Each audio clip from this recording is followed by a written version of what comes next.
In Florida, 90 miles southwest of Jacksonville, is Marion County.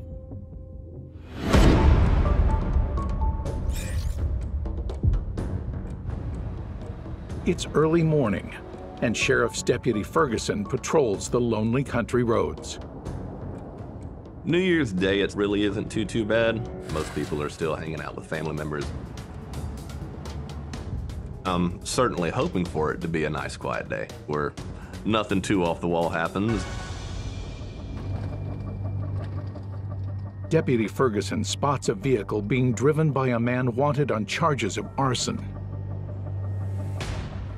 The call taker described his vehicle as a red Camaro with black racing stripes on it and Tennessee tags.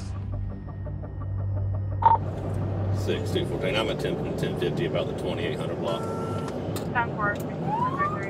We were informed that his name was Džesija Kropa. With somebody with an arson charge, the danger is very high to the general public. Who knows what they're capable of? I've never had any dealings with Mr. Kropa before. I don't know if he's armed. I don't know if he has violent tendencies towards law enforcement. Once I'd made the decision that I was going to attempt a traffic stop, I activated my lights. 6-214, he just flipped me off through the window. Increasing speed's at 75. I've been on quite a few car chases. I've never had one flip me off.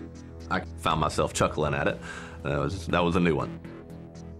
We had a crime that warranted a chase. If he wants to run, we're gonna chase him. We're 1031, Artman, go ahead and get your stop sticks out. I radioed Deputy Artman, get ready, he's coming to you. I was the only deputy in the area who could have set up stop sticks. Stop sticks are used to immobilize a vehicle. If they are successfully deployed and the tires are deflated via the spikes. I bet everything on this stop stick deployment of it working and hoping that it does.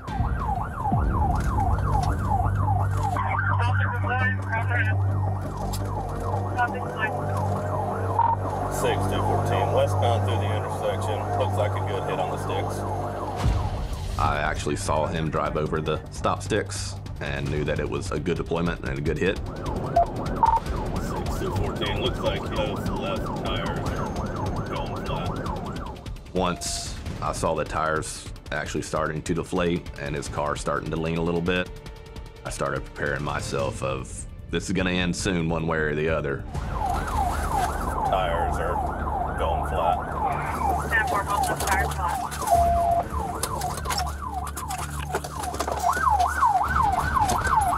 Show me your hand! Get on the fucking ground now! I saw what I thought was a long gun.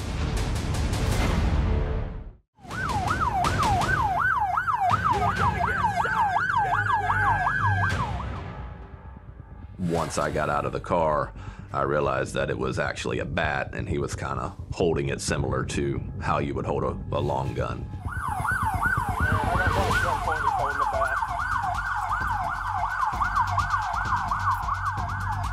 Where are you gonna go? Where are you gonna go? Put the bat down! Put the bat down! Put it down! I'm just hoping that he's gonna come to his senses. You're gonna get tased! Get your hands up! Get your fucking hands up! Corporal Artman arrives seconds later.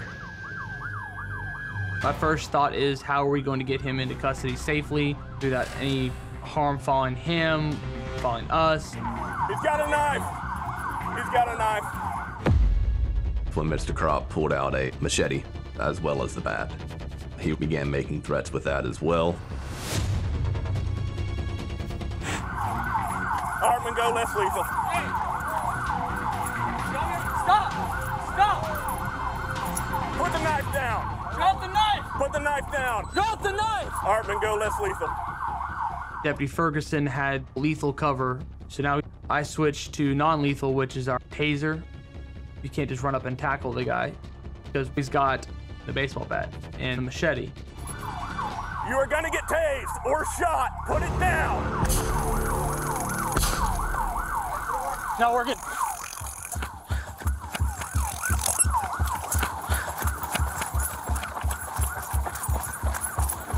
Westbound 318. I deployed my taser, deployed the first cartridge, no effect. Deployed the second cartridge, no effect. Due to his type of clothing, the taser cartridges were rendered ineffective. And at that point, my heart kind of sank a little bit because my less lethal option is now gone.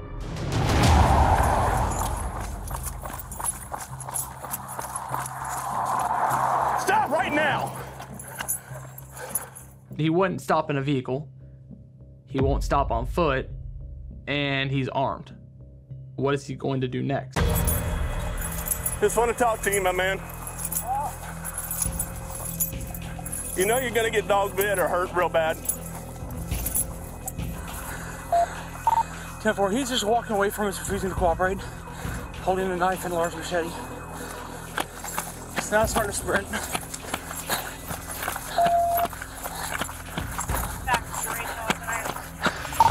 Still northbound through the field, Marion. We've got some bystanders in the field on horses. There were some horseback riders. If he was gonna threaten those riders, I'm not gonna allow a hostage situation or anything like that to happen.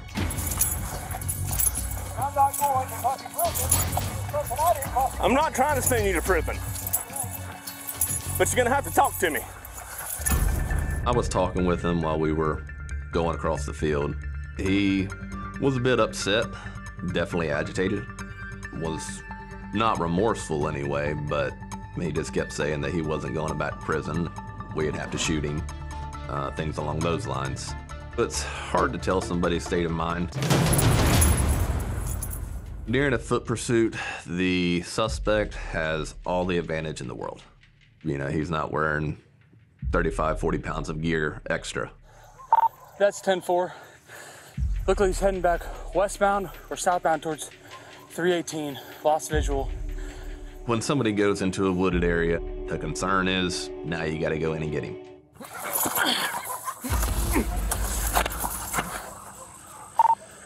White male, mid-40s, hat, jacket, black in color, pants, possibly cargo short or cargo pants, the khakis. He's carrying a metal baseball bat and about a foot-long machete with a gut hook on the end. I lost sight of him right by a fence in between two pastures. He started heading back northbound towards the main highway we had just left. I decided to go back to my car and try and set up a perimeter, get other units flooding the area just so we can lock this particular section of woods down. As more deputies respond, Corporal Batts and his canine, Jax, join the hunt for Krop. All right, so I believe I've got a starting point. We need everybody that we have on perimeter. He quickly was able to outrun those deputies after a very extended foot pursuit where he disappeared into some woods, and that's where me and Jax came in. So where I am now, the guy did like a J-hook. He ran up this way, went through this field, and then was last seen running south-southwest through this field towards this small block of woods here. I've got to ensure that we've got this guy contained, so we formed what's called a perimeter. Guys, my job is going to be to work the dog. Both of yours' job, I want you to grab your rifle, is to be my lethal cover. We were treating this as if we were tracking an armed suspect. So you guys are going to be kind of behind me, off to my flanks. Your y'all's goal is not to look at the dog. Your goal is to be watching for the bad guy. Arvin, tell me whenever the dog is where you last seen him. They were the eyes up ahead. Their job is to look ahead and to scan and to look for this individual. My job is to track the individual with my dog. You last seen him running right here, right? Keep your eyes peeled, guys.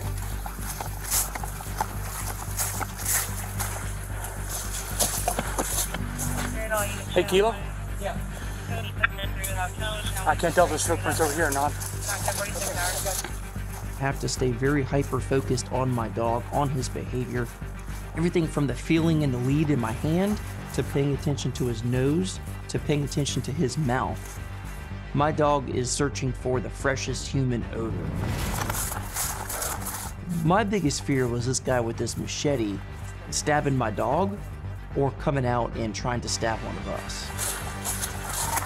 Working southwest bound in between a block of woods, between two fields, between two fences, steady hard track southwest bound. On the other side of that fence was some articles that the suspect left. Okay, I got the machete, I got the knife. Okay, we got the machete, we got the knife. We just tracked up to his hat, his machete, and his baseball bat. While I was tracking, I thought that it was the actual machete itself. So I thought that he had actually placed the machete down, which made me feel a lot more confident and safe at that moment. Unbeknownst to me, all it was the sheath itself, and he still had the machete. All right, we are continuing southwest bound. There's some heavy brush in between the fence line and some woods.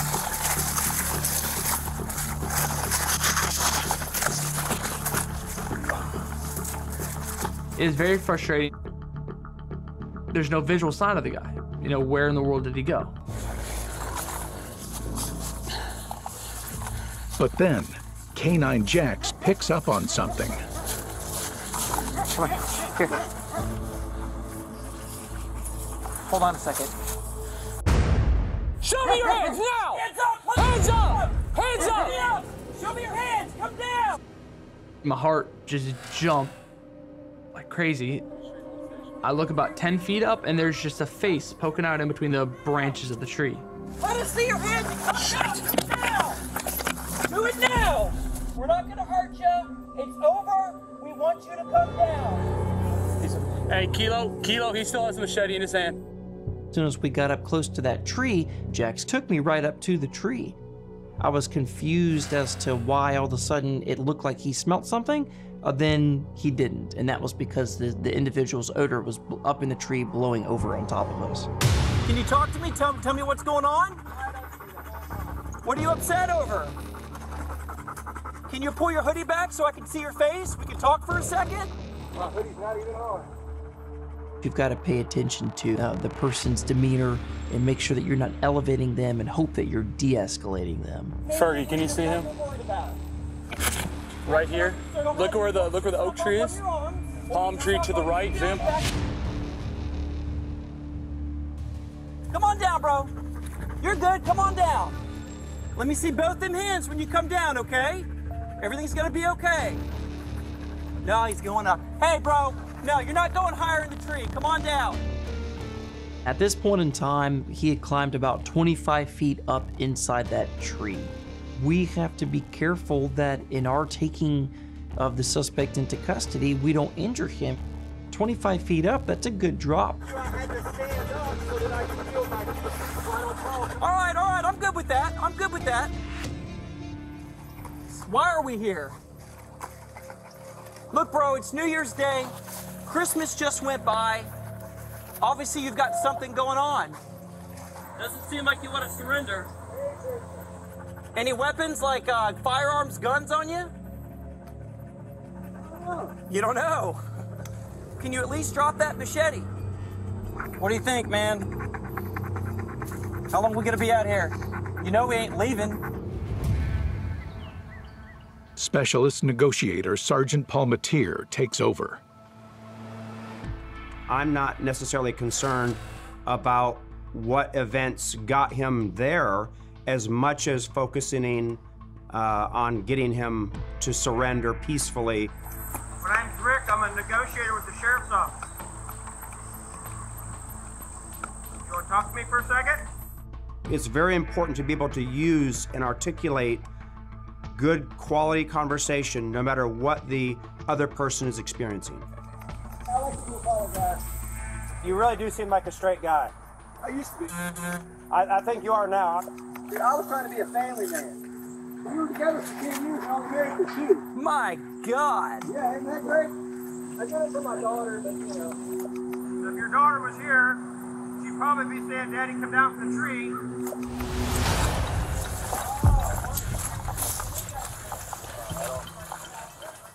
More than 6 hours later, Krop is still refusing to cooperate. When you're negotiating with someone, you're dealing with a human life. That it doesn't matter if it takes 5 hours. The prize is the peaceful resolution. Can you come down? Yes or a no? All right, I'll take that as a no then.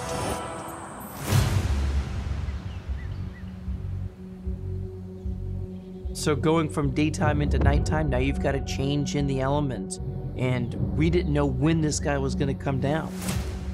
We didn't know if he may sleep up there and try to stay up there all night and maybe not even come down to the next day.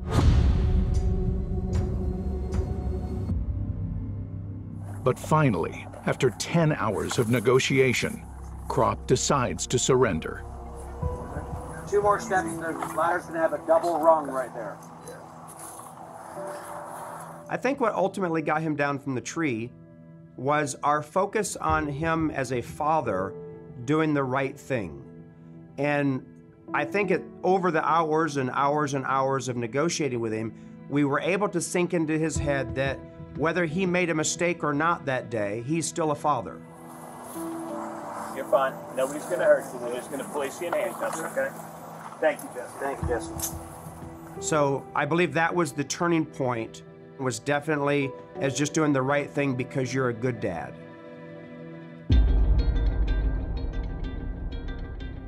Jesse James Krop is charged with 2 counts of arson, theft of a motor vehicle, resisting an officer, and attempting to elude police.